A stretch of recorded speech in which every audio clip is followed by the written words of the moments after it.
स्वागत है आपका हमारे YouTube channel BSCB math academy में। आज हम बात करने वाले हैं क्लास टेंथ सब्जेक्ट हिस्ट्री, विषय हिस्ट्री के चैप्टर नंबर 1 यूरोप में राष्ट्रवाद के ऑब्जेक्टिव टाइप क्वेश्चन। कैसे क्वेश्चन? तो objective type question. Question number 1 में है हीगेल कौन था? हीगेल दार्शनिक था। कौन था? हीगेल दार्शनिक था। क्वेश्चन नंबर 2 में है 1870 में फ्रांस और प्रसा के बीच युद्ध कहाँ हुआ था? सेडान में हुआ था। कहाँ हुआ था? सेडान में युद्ध हुआ था। क्वेश्चन नंबर 3 है किस संधि द्वारा जर्मनी का एकीकरण पूरा हुआ?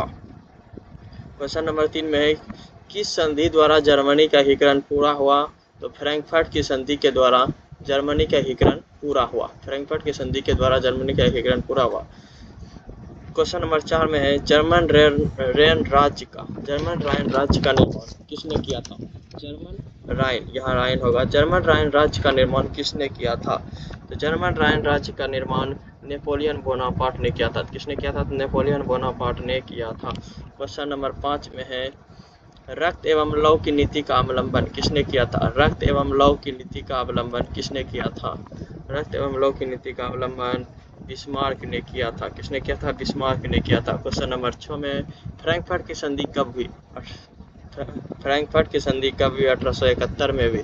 फ्रैंकफर्ट की संधि कब हुई? 1871 में हुई। क्वेश्चन नंबर 7 में है सेडान का युद्ध कब हुआ? सेडान का युद्ध कब हुआ?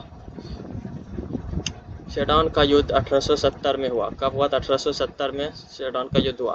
क्वेश्चन नंबर 8 है जर्मनी के एकीकरण का प्रमुख वास्तुकार कौन था? जर्मनी के एकीकरण का प्रमुख वास्तुकार बिस्मार्क था। कौन था? बिस्मार्क था जर्मनी के एकीकरण का प्रमुख वास्तुकार। क्वेश्चन नंबर 9 है 1871 में कौन सी संधि हुई थी? 1871 में फ्रैंकफर्ट की संधि हुई थी। कौन सी संधि हुई थी? फ्रैंकफर्ट की संधि हुई थी। क्वेश्चन नंबर 10 में है जर्मनी के एकीकरण के लिए कौन उत्तरदायी था? जर्मनी के एकीकरण के लिए कौन उत्तरदायी था? बिस्मार्क ही उत्तरदायी था। कौन था? बिस्मार्क उत्तरदायी था। क्वेश्चन नंबर 11 है यूरोप का मरीज किसे कहा जाता है? यूरोप का मरीज तुर्की को कहा जाता है। किसे कहा जाता है? तुर्की को कहा जाता है यूरोप का मरीज। क्वेश्चन नंबर 12 में है यूरोप वासियों के लिए किस देश का साहित्य एवं विज्ञान प्रेरणा का स्रोत रहा है? यूनान का। किसका? यूनान का रहा है। क्वेश्चन नंबर 13 में है यूनान के स्वतंत्रता संग्राम में किसकी पराजय हुई? यूनान के स्वतंत्रता संग्राम में तुर्की की पराजय हुई। किसकी? तुर्की की पराजय हुई। क्वेश्चन नंबर 14 है यूरोपीय सभ्यता का पालन किस देश को कहा जाता है? यूरोपीय सभ्यता का पालन किस देश को कहा जाता है? तो यूनान को कहा जाता है।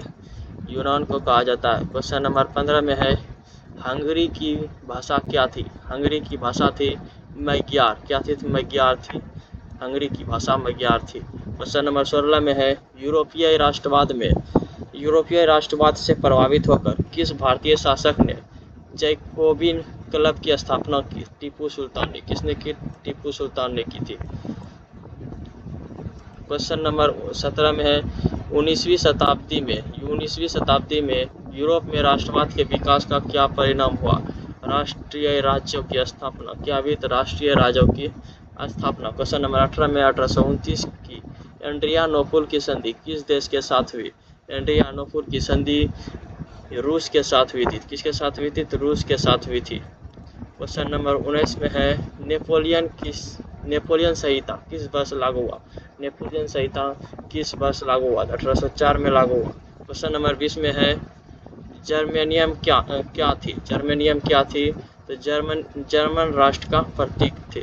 जर्मेनियम क्या थे? जर्मन राष्ट्र का प्रतीक।